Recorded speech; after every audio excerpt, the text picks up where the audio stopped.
हमारे लिए और हमारी पार्टी के लिए और हमारे नेता के लिए महत्वपूर्ण है बिहार का विकास। उनके लिए सत्ता महत्वपूर्ण है। एन केन प्रकरण उनको सत्ता में रहना है, सत्ता में रहने के लिए वो अपनी राजनीति करते हैं। अंत तक साथ रहे और आगे भी साथ रहेंगे।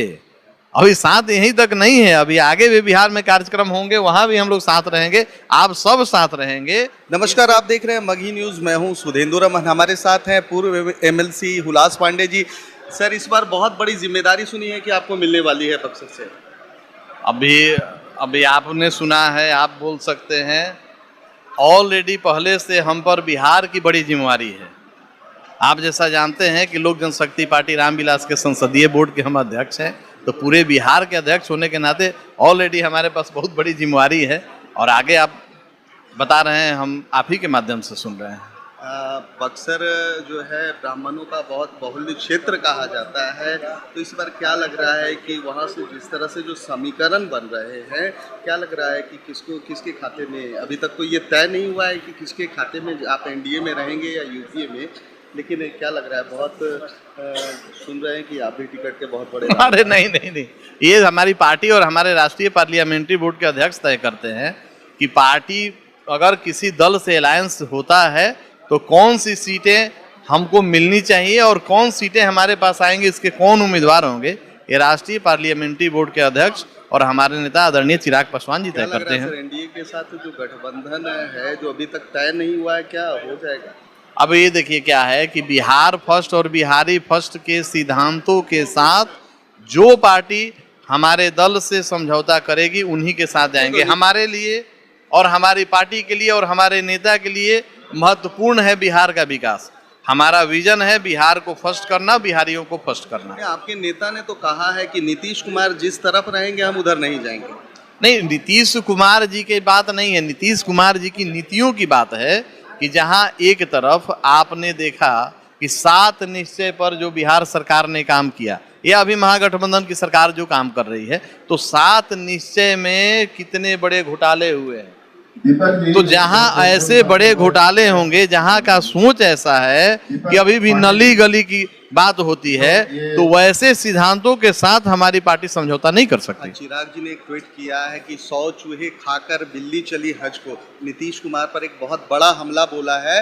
जो संसद भवन का जो उद्घाटन है 28 तारीख को, उसमें जो है जदयू नहीं जा रही है, वॉकआउट कर रही है, क्या कहेंगे इसको? देखिए, जदयू की बात करेंगे, जदयू क्या कर रही है नहीं कर रही है, तो अब बिहार में जब आप सबों ने देखा कि जदयू को बिहार में सरकार चलाने का मैंडेट नहीं मिला, बिहार में आपने देखा होगा कि जो विगत विधानसभा के चुनाव हुए थे उसमें आधा से ज़्यादा सीटें जदयू हार गई थी और मात्र 40-41 सीटों पर जीती है। इसमें भाजपा के कभी माध्यम से गठबंधन करके या अभी राजद से गठबंधन करके वो सत्ता में बने हुए हैं, तो उनके लिए सत्ता महत्वपूर्ण है। एन केन प्रकरण उनको सत्ता में रहना है, सत्ता में रहने के लिए वो अपनी राजनीति करते हैं। और वहीं दूसरी तरफ आदरणीय चिराग पासवान बिहार और बिहारियों को फर्स्ट करने की बात करते हैं। नीतीश कुमार हमेशा से ये कहते आ रहे हैं कि इस बार जो डैमेज हुआ बिहार में वो चिराग पासवान के कारण हुआ। देखिए, अब डैमेज हुआ है कि सही हुआ है, ये तो बिहार की जनता तय करती है। जो बिहार ने मैंडेट दिया, और ये अच्छी बात है कि आप ये मानते हैं हमारे नेता को कि आदरणीय चिराग पासवान जी की लोकप्रियता बढ़ी है, तब तो आपकी घटी है।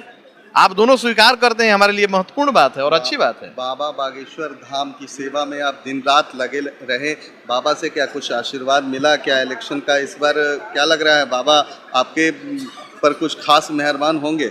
अब देखिए, बाबा के सेवा करने का मौका मिला और यहाँ पर बिहार में आने पर उनका स्वागत करने का हम लोगों को मौका मिला, यही हम लोगों के लिए बहुत बड़ी बात है। शुरू से अंत तक आप और नहीं, शुरू से अंत तक साथ रहे और आगे भी साथ रहेंगे।